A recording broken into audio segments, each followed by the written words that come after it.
You're clueless to how attractive you really are. Yes, sir. Let me say it louder. For my chosen ones in the back. Listen, family, you're clueless to how attractive you really are. I need somebody to drop in the comments and say, I have mysterious attraction. Yes, sir. Make sure you drop in the comments, family, and say, I have mysterious attraction. Reno, what's mysterious attraction, okay? This is when you have something that's so appealing. Other people value it, but you can't even see it, right? Like, you know your smile may be a little bit more different than everybody else's, but you don't realize how everybody else value it. Like, you know your personality may be a little different than everybody else's, but you don't realize how much everybody else value it. You know that your talent, your gift, the way you walk, the way you talk may be a little bit more different than everybody else, but you don't realize how everybody else value or treasure it. You follow what I'm saying? You have mysterious attraction. But see, today, y'all, they got to change. You got to understand how attractive you actually are to the world, to people, to friends, to strangers. The list goes on. Family, answer these questions for me, all right? Down below in the comments. Do you feel strange, weirded out, or just unusual when a person give you positive feedback, a compliment, all right, some type of positive perspective or outlook? Drop down below in the comments if you feel strange, weirded out, or unusual when that happens. Drop it down below in the comments. Second question, y'all. When people tend to gravitate towards you, come around you, do you feel, even though you may know it in the back of your mind, do you feel clueless or don't really understand why they're gravitating towards you? Drop down below in the comments and let me know. And do you feel like you're not deserving of something or someone attractive? This can be a person, obviously. This can be a job. This can be a position, a title, anything attractive. Drop down below in the comments. Do you feel deserving of it? Yeah or nay? Now, I want to say this, y'all. From proven research, those who are attractive and those who know they are attractive, they believe that they should have attractive things, attractive positions, attractive people, just attractiveness surrounding around them. Why? Because their reward system says that I deserve it. For people who happen to be attractive but don't believe that they are attractive, who don't think that they are attractive, y'all get what I'm getting at. They tend to not feel or believe that they deserve someone who's attractive, a job that's attractive, a thing that's attractive.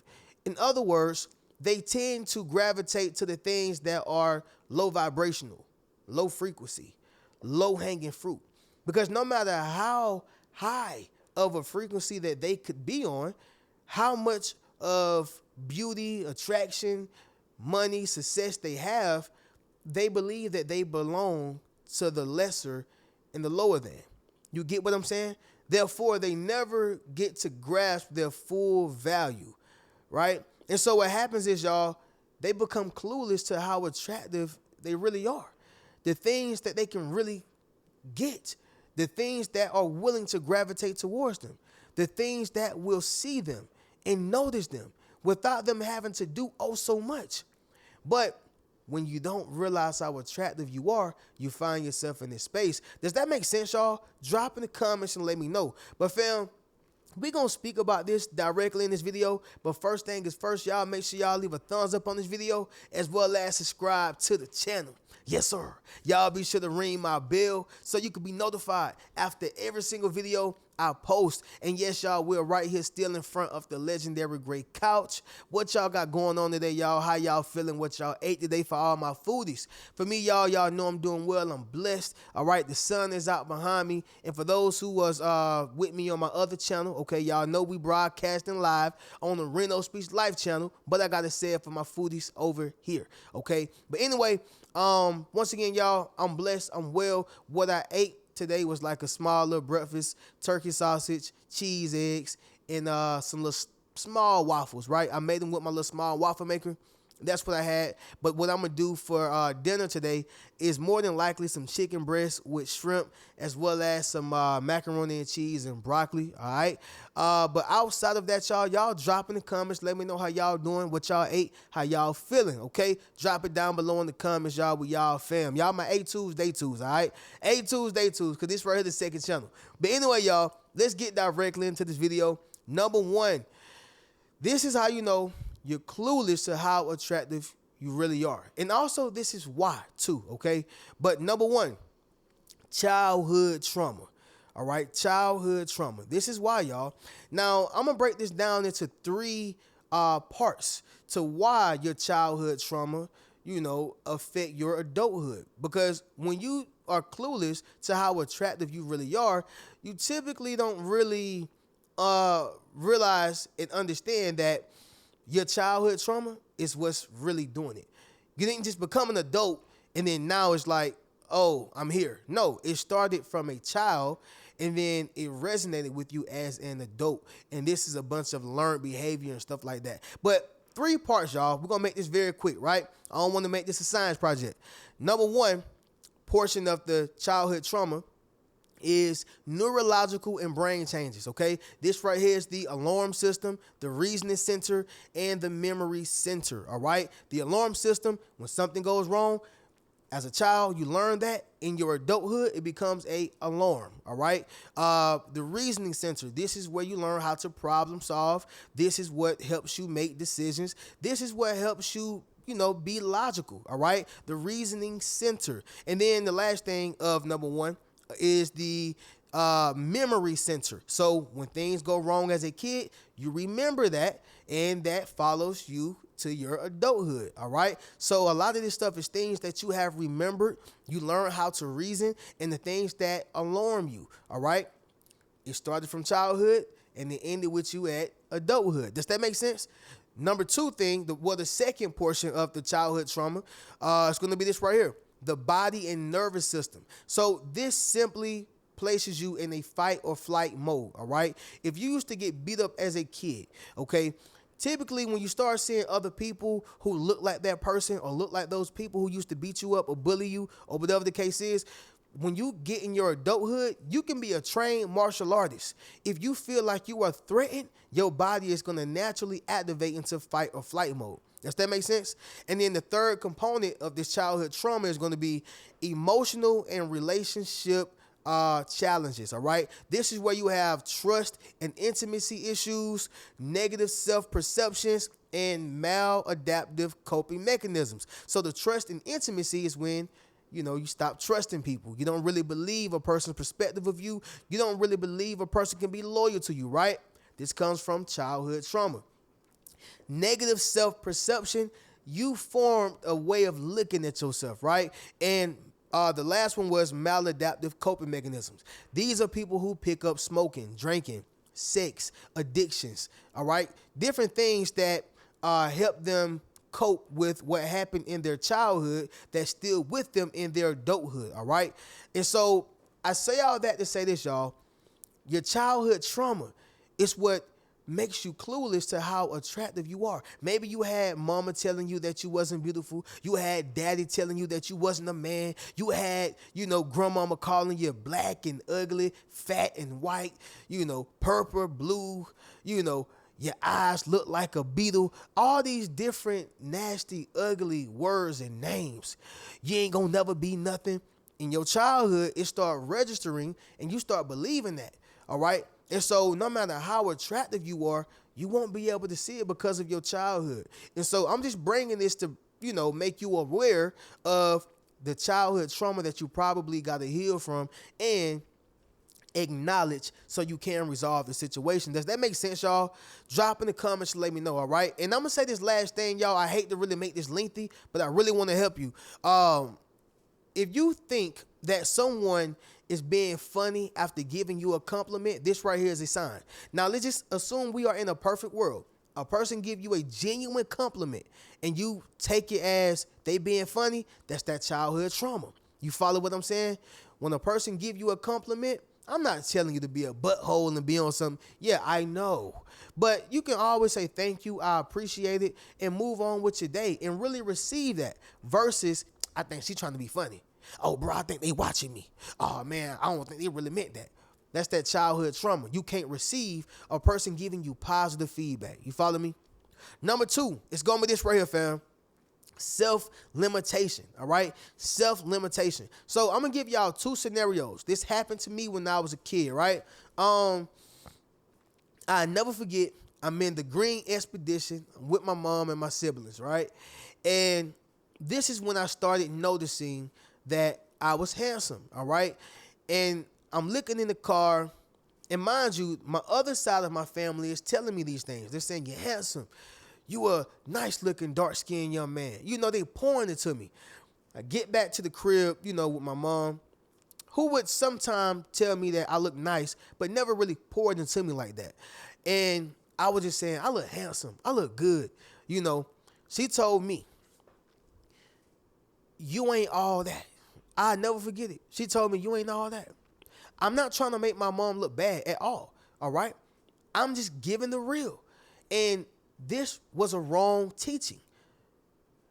If it came across that I was being conceited, she should have just simply said, son, I don't want you to be conceited, but you are handsome. But always understand that you got to be X, Y, and Z. X, Y, and Z. All right? Make it a teachable moment. But she literally was just like, you ain't all that. And that's wrong teaching. That's that dysfunction. That's the first time it happened to me in a self-limitation situation. What does that do? It typically makes you not want to do too much. My mama said I'm not all that. She said I'm being conceited. I don't want to do that. And I realized that no, that wasn't you being conceited.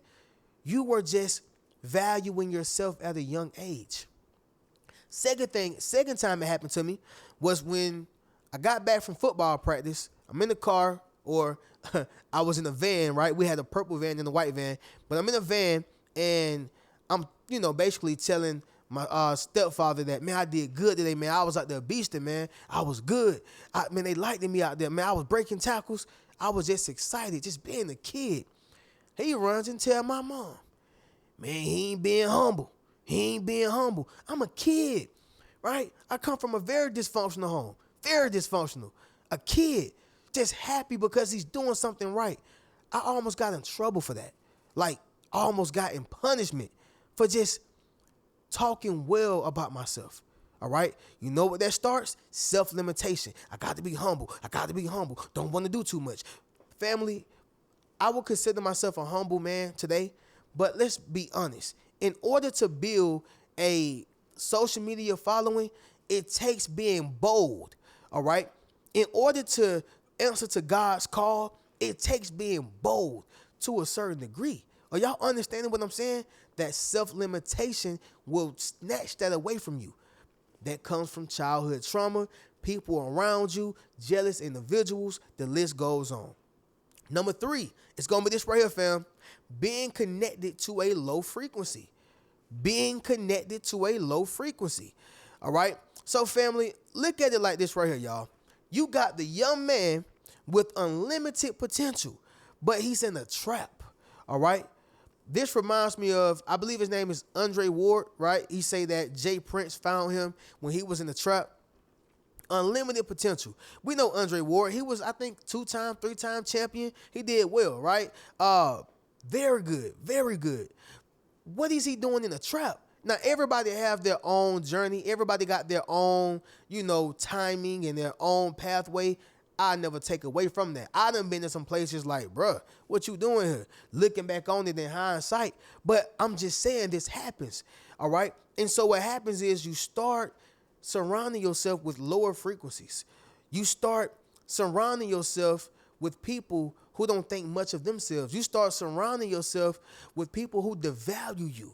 All right? This is what happens when you're being connected to a low frequency, for sure. Number 4, it's going to be this right here, y'all. Very similar to number 3, but I'm going to differentiate it. Your surroundings, okay? Your surroundings. Family, your surroundings can be your job, your family, friends, your spouse. your surroundings. It can be a park. Whatever you see, you begin to become a product of that environment. It happens. Whatever you see, you begin to become a product of that environment. There's a saying that says, show me your friends and I'll show you your future. Show me your friends and I'll show you your future. Okay? When you have the gift of being attractive, because I believe it is a gift, your surroundings will make you forget about how beautiful you are, how handsome you are, how talented you are. They'll make you forget. Because even if they are attractive, they don't believe that they are. Make sense of what I'm saying, y'all? Drop in the comments and let me know. So your surroundings may be another reason of why you're so clueless to how attractive you really are. Number 5 is going to be this right here, fam. You get used to you. You get used to you. All right? That's a natural thing. Now, I'm going to be honest, y'all. It is a natural thing, but that's why you have to always audit yourself, check yourself, and just make sure that you're valuing who you are. Make sure that you are appreciating who you've become, okay? But the reality is you can get used to you, and this is a natural thing, all right? When you look at yourself in the mirror, even if you don't hate yourself, you may be like, okay, that's just me. I live with me. When you walk outside, you may get, oh my God, girl, you're so beautiful. Or man, you look good today. Or you look so handsome, right? Whatever the case is, you look so pretty. Your smile is great, whatever. You look at yourself every day. So you may just, oh, yeah, whatever. Another day, somebody else may be stunned, all right? Somebody drop in the comments and say they're stunned by my attractiveness. Yes, sir. Make sure you drop in the comments, family, and say they're stunned by my attractiveness. But sticking to the point, y'all, for an example, a new pair of shoes can definitely turn into, oh, these old things, real quick. Yeah. A new pair of shoes, I'm talking about your favorite pair of J's, your favorite pair of Forces, your favorite pair of whatever shoes there is, right? Y'all know my age, y'all. I still love Forces, right? But you start getting used to them. And somebody else who come in your house, somebody else who come around you or whatever, you know, they like, hey, you gonna wear them? Oh, these old things? Man, here you go, bro. Or I may sell them, right? But the point is you got used to them. When those were the shoes you almost prayed for, the shoes you would bust a head for, right? But what I want y'all to understand is that you can get used to you because you live with you. So, yes, you're clueless to how attractive you really are. And so we're going to recap all these, y'all, and then we'll get up out of here. But number 1, it's your childhood trauma that does it. Number 2, self-limitations. Maybe somebody told you were being conceited, right? They told you wasn't being humble. They told you was doing something wrong. So they minimized you and shrunk you, right? Self-limitation. This is real. Number 3, being connected to a low frequency. Number 4, your surroundings. And number 5, y'all, you get used to you, okay? With that being said, fam, y'all be sure to get you a Yes Sir t-shirt, a Yes Sir hoodie, book a one-on-one session with your boy, and you can check out any one of my books. Keep a rich mentality. Peace.